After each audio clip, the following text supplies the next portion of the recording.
Hello, ladies and gentlemen, and welcome back to an ESPN NFL 2K5 franchise rebuild with the Detroit Lions. We are officially in the Season 1 off-season. We went 6-10 in Season 1. We can take a quick look at our recap of Season 1. We opened the year with a win against the Bears, lost a couple against the Texans and the Eagles. After an early bye week, we won against the Falcons, and then again before losing 3 in a row to the Giants, the Cowboys, and the Washington football team. We took a 4th L to the Jags before winning a couple more in a row against the Vikings, the Colts, the Cardinals.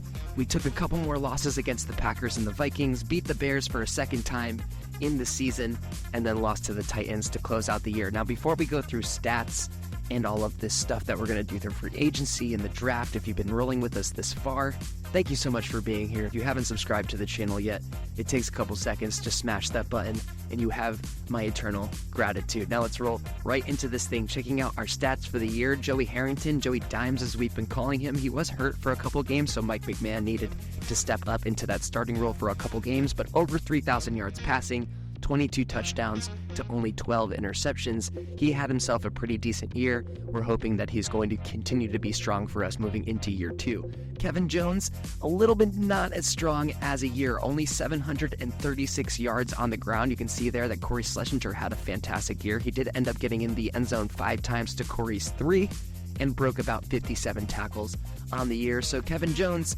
potentially going to be on that chopping block for next year. We shall see. Now, our wide receivers, 2 of them had fantastic years. Roy Williams, the rookie, had 1,300 yards. Charles Rogers not far behind him. Both of them got into the end zone a bunch of times, 11 for Roy and 7 for Charles. You can see as a year, Hakeem had a decent year as well with 3 total touchdowns, a decent third option for sure. Teddy Lehman led the way for total unassisted tackles on the year. Brian Walker was the leader on total tackles if you factor in assisted. Fernando Bryant was also up there as well if you factor in those assisted tackles. So much lower than the rest of the league, as we'll see in a moment, especially in the sack category. You can see Porcher led the way with 4.5. Bailey, Wilkinson, Rogers all had 3 apiece. So we're going to hope to get a little bit more pressure on the quarterback next year. What we did a decent job of was deflecting the pass when it came our way. Dre Boy had 20 pass deflections. You'll see soon that that was a league best. He also had, well, he didn't have 5 takeaways, but Fernando Bryant did have 5 takeaways. You can see he's listed as out there because he got hurt in the last game against the Titans. And then Terrence Holt also had 4 takeaways. Jason Hansen, the 13-year vet, had a decent year, kicking field goals, 16 for 18. That's 89% total. He did hit a long of 50 on the year. We weren't super strong on the special teams front. We traded for Derek Hamilton so he could become our kick and punt returner, but he did get hurt, and so he didn't really do much for us this year. Looking at the overall league stats, Steve McNair was the league leader in terms of overall quarterback rating. Drew Bledsoe was barely the league leader in yards. You can see there he had 1 more yard thrown than Kurt Warner. You can see about 3,700 total yards. If Joey Harrington was healthy, he would have been sniffing the top of this list for sure. And you can see that Drew Bledsoe also had a great year passing, 32 touchdowns to just 12 interceptions on the year. Steven Davis was the leading rusher on the year here in 2004. You can see here a lot of guys that faced us had really good rushing numbers, but 1486 is the winner for total rushing yards. And Amon Green was the touchdown leader with Michael Bennett just behind him and Edgerrin James and Ricky Williams coming up tied for 3rd. Now you can see right here the 2 leading receivers on the year, Roy Williams and Charles Rogers. They were the 2 pretty much only targets that we had, although maybe that's insulting to Azza here. Hakeem and Roy Williams also led the way in touchdowns for the year. So a great start for our rookie Roy Williams. We'll see how he does in year 2. And this is what I was talking about right here. So we simulated 4 minutes, and the defense is already just like way above what we do. So we could go to 5. I kind of like 4 just to see how it all ends up. It feels like it's the correct balance. But if you have opinions on that, feel free to put it in the comments of the video. Warren Sapp led the way with the most sacks on the year. Dwayne Starks led the way with the most interceptions on the year. You can see that Fernando Bryant's just down there at the bottom with those 5 on the year. So we did not have the most interceptions, but we did do a good job on the pass defense. Olindo Mare was the most accurate by percentage. And if we look at our players of the week, we had Roy Williams and Joey Harrington taking home player of the week honors in week 5. I believe that was our win over the Falcons when Roy had a lot of great plays. And then Teddy Lehman took home week 16 player of the week honors. He did have that pick 6 to finish off the team that we were playing that week. And going into the season awards, the most valuable player was Donovan McNabb. I'm not entirely sure how they figure these things because the Eagles did not win in the playoffs this year. I guess that's a spoiler, and then you look at Drew Bledsoe's numbers, the offensive player of the year, and he just straight up had much better numbers than Donovan McNabb did. So not sure how they calculated, but congrats to McNabb for taking home MVP. You can see there LeVar Arrington, who led the way in tackles for the year, also takes home Defensive Player of the Year honors. Those are some good numbers right there. Offensive Rookie of the Year, we thought it might have gone to Roy, but it's going to Ben Roethlisberger. He managed to wear his helmet all season and threw for over 3,000 yards and 21 touchdowns for the Steelers. Sean Taylor, may he rest in peace, is the league leader and the Defensive Rookie of the Year for the Washington football team. And the rushing title, as we could have guessed, goes to Stephen Davis, who rushed for almost 1,500 yards and got into the end zone 8 total times, with his longest carry of the year, 82 yards, not a bad one. Now we're looking at the playoffs. This is our wild card round. Denver versus Tennessee, Buffalo versus Cleveland, St. Louis versus New York, and Green Bay versus Carolina. We simulate through this week and we can see Tennessee, Buffalo, St. Louis, and Carolina will be moving on into the divisional round. So Green Bay, our divisional rival, goes down early after having a pretty decent season. Heading into the divisional round, we have Buffalo taking on New England, Tennessee visiting Kansas City, St. Louis against Seattle, and Carolina going to Minnesota. And you can see here that New England and Kansas City will be facing off for the chance at a Super Bowl against Seattle and the Minnesota Vikings. So the NFC North is still alive heading into the championship round. We have in the AFC Kansas City against New England and Tom Brady, and then Randy Moss and the Minnesota Vikings head to Seattle. And we can see here the Super Bowl this year is going to be played between the Kansas City Chiefs and the Seattle Seahawks. So Priest Holmes and Matt Hasselbeck, Steven Alexander going to face each other in the Super Bowl. We were going to simulate this one more time, a battle of 13-5 teams. So getting a little bit momentum to head into this final game of the year, almost on New Year's Eve.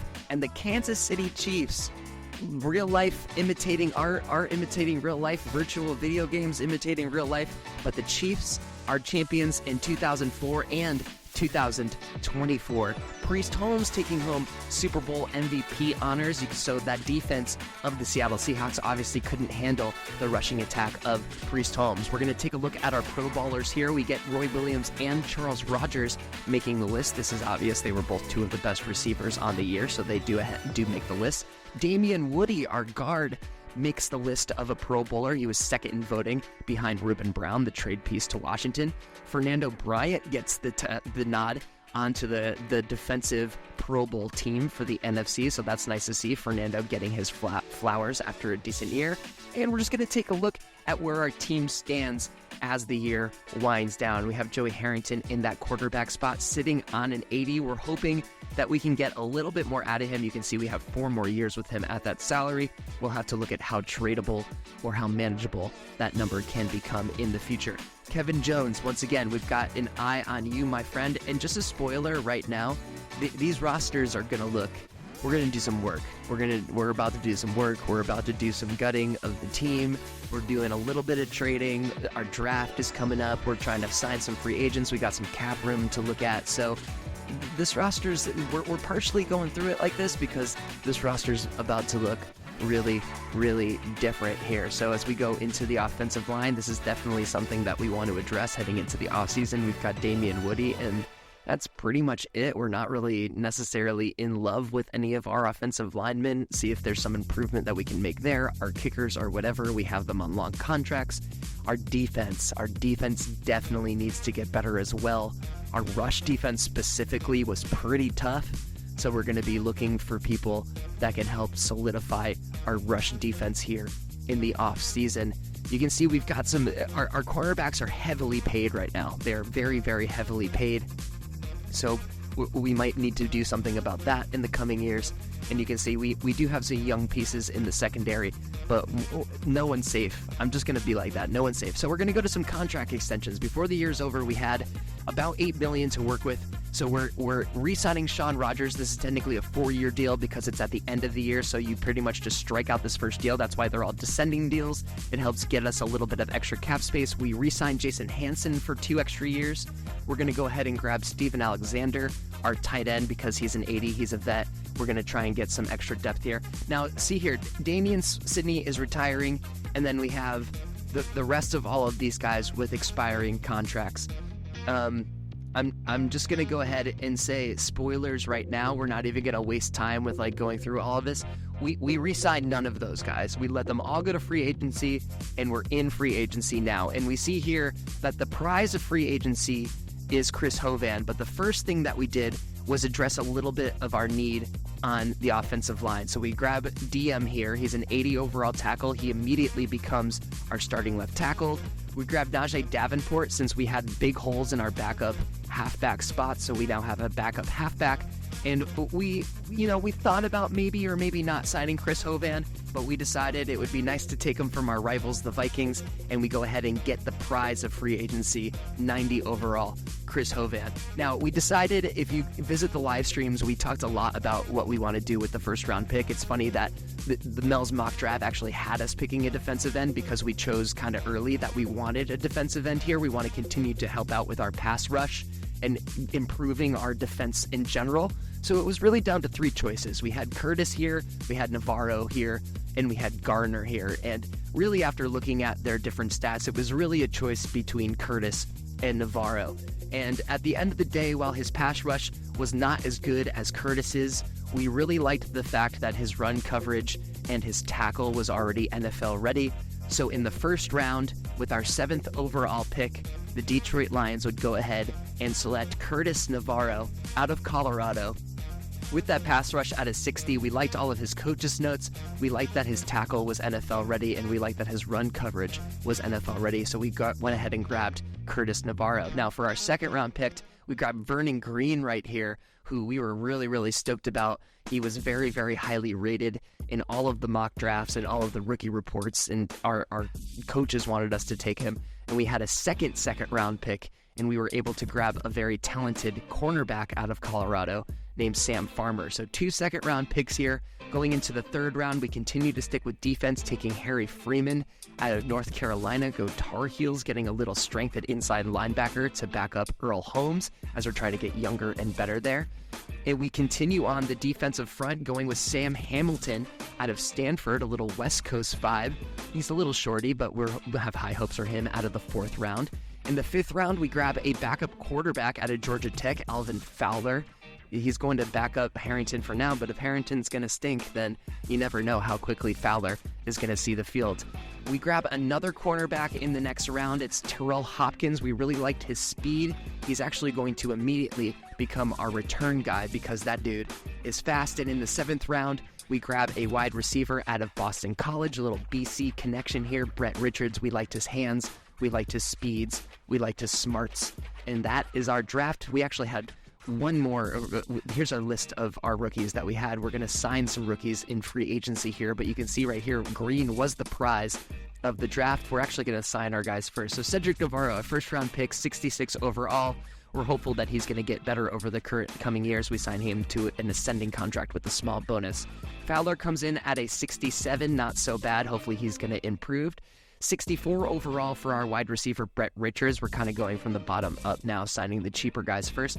Vernon Green, our 2nd round pick, coming in at an 89 or an 81 overall, replacing the fact that we cut that center, Rayola, and let him go into free agency. We drafted that outside linebacker, Grant Norris. Sorry about that. And then an inside linebacker, Harry Freeman, 70 overall, getting these guys for some good, cheap contracts. Our cornerback, Sam Farmer, coming in at a 75 overall, definitely going to break into the starting lineup right away. The other cornerback, Terrell Hopkins, as we mentioned, 63 overall. He's Speedy McSpeederson.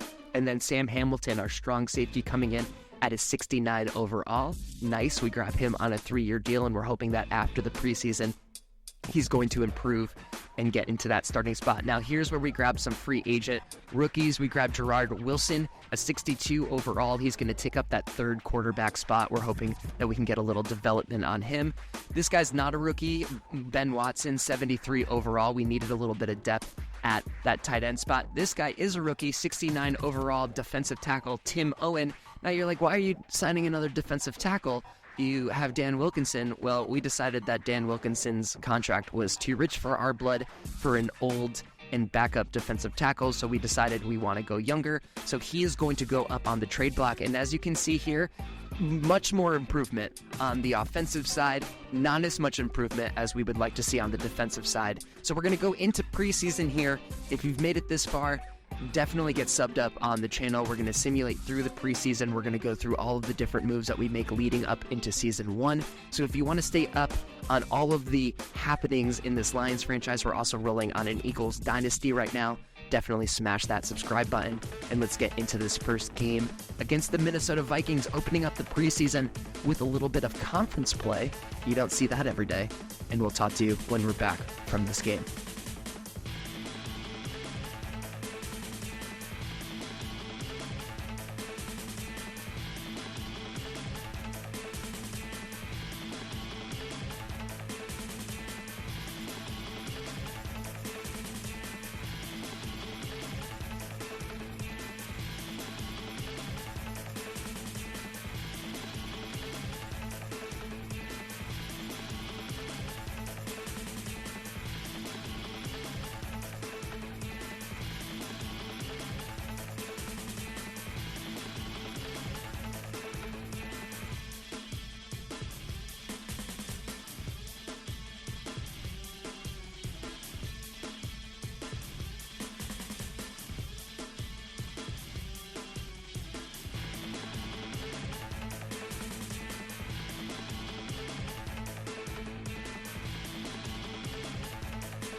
Not exactly the best showing from either of the team's backups as we get a low-scoring Game 1 here against the Vikings. They do prevail 7-3. That's just, oh man, those poor fans. We're going to jump right into Week 2 against the Denver Broncos, where we get a little bit of the starters before throwing those backups into there. You can see the Lions pressing, but true to Season 1, are only able to manage a field goal. Let's see how the rest of Game 2 goes for these Detroit Lions.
I wouldn't say that it's panic time quite yet, but things are not off to a hot start for these new look Lions. And continuing to make them a new look Lions, we go ahead and trade Dan Wilkinson to the Cleveland Browns as they expressed interest in the big man, grabbing a 4th-round draft pick both this year and next year from them. So we head into week 4 after the bye week in week 3, taking on the St. Louis Rams. Let's see if these Detroit Lions can go ahead and grab themselves a victory. But again, getting a turnover way down the field, missing a field goal, and then immediately giving up a 76-yard touchdown.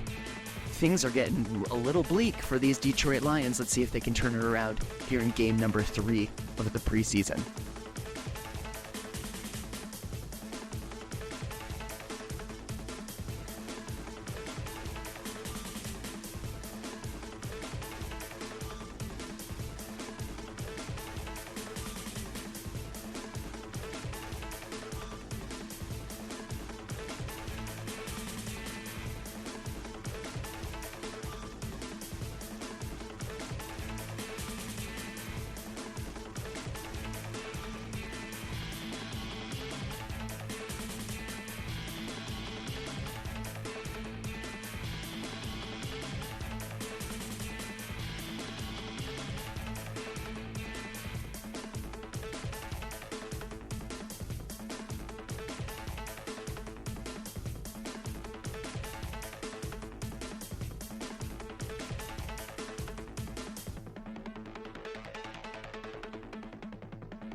Another tough day for the Lions where they knocked at the door of victory but were not able to go all the way through, dropping that one to the Rams. Now we have a big trade in the league here that we want to highlight, where the Cardinals are shipping Larry freaking Fitzgerald over to the Browns for Kennard Lang. So a big-time wide receiver for a defensive end, and it looks like the Browns are making some moves in this version of the league. We have our final game of the preseason here against the Super Bowl champion Kansas City Chiefs.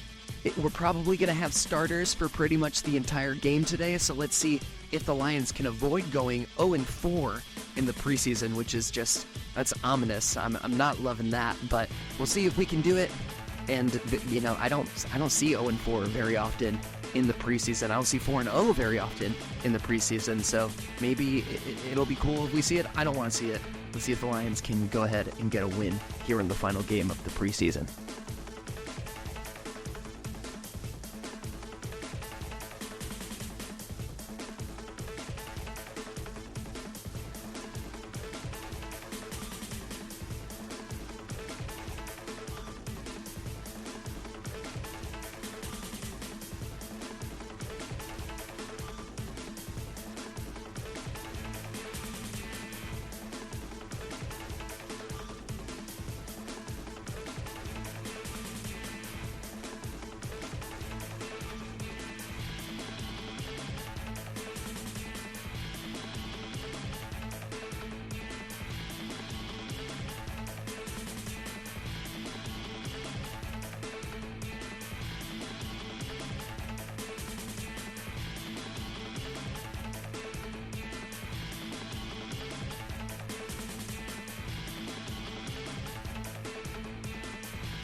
The Lions forced overtime on a miracle Hail Mary from Azahir Hakeem, but they couldn't close the deal against the Super Bowl champion Chiefs, and they have officially gone winless in the Season 2 preseason. Hopefully this is not a sign of things to come. Also, we have a couple of guys on the injury report, most notably our first-round pick, Curtis Navarro, out with food poisoning for 2 weeks. That must be just the nastiest bout of food poisoning that I've ever seen.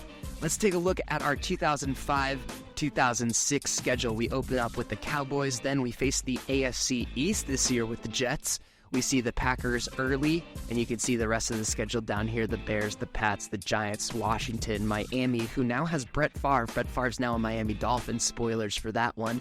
The Vikings, Bills, Eagles, Bucks, Rams, Vikings, Packers, and Bears to close out the season. Hopefully we continue our dominance of the Chicago Bears. That would always make me a happy person to beat the Bears whenever we play them.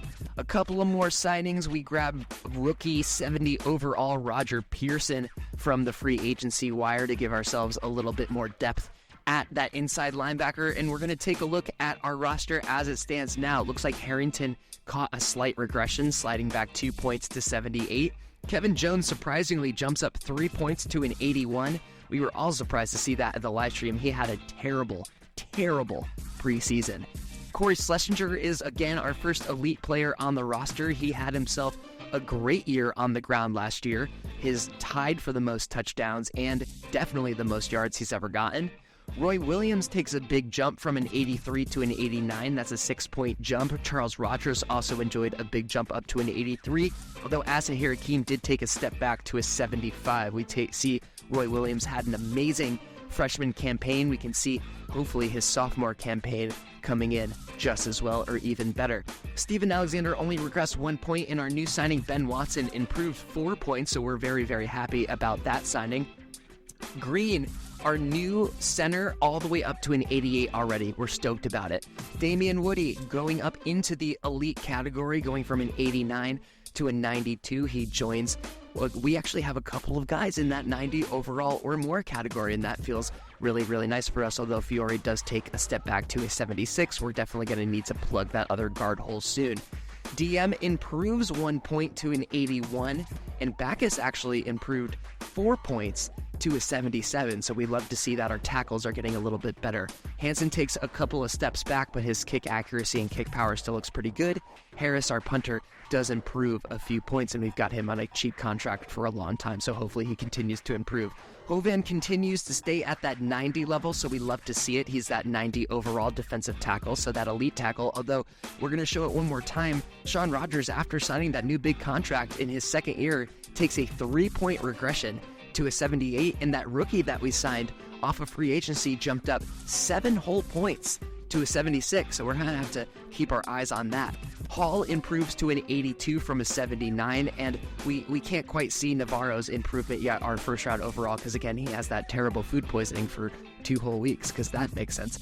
Boss Bailey jumping into the 80s, improving from a 79 to an 82. Teddy Lehman jumping up to a 75, and our rookie Grant Norris jumping into the 70s, probably going to take that backup spot now. Our other rookie, Freeman, jumps up from a 70 to a 74, while Earl Holmes is going to keep his starting spot for now. He does regress back to a 77. Now, this is where our biggest regression hit right here. Fernando Bryant took a 4-point loss, and that $4.56 million contract at a 70 overall looks painful, especially with, as you can see, our rookie signing is jumping all the way up to a 78 overall. So we have a very expensive nickelback in Fernando Bryant, as you can see right now, although Dre Bly does take a slight decrease as well from an 85 to an 84, so we'll have to keep an eye on that. We were hoping that Sam Hamilton would jump into that starting role, and we were correct. We are paying Walker a lot of money to be the backup, but he's going to be the mentor for now. We can see if we can do anything with that contract moving forward. And Terrence Holt, he improves less than we thought he would, although now moving forward, we're going to get ratings changes about halfway through the season, so we will see where the team is going to go from here. So you can see here, our offense is all the way up at an 86. We love to see it. We'll see what our defense improves to once Navarro comes back. It's down at a 71. We don't love that, but we are an 82 overall, which is definitely an improvement over last year. So we're going to come back next week with our first game against the Cowboys and then week 2 as well. So thanks for being here. Please like and comment on the video. Let us know what you think about the rebuild so far. And if you haven't subscribed to the channel yet, let's hit that smash button, smash that subscribe button, all of that good stuff. I'm not even going to edit that because we're at the end of this take and I don't feel like it. So for Peanuts 24/7, thanks for being here. We'll see you on the next one. Goodbye.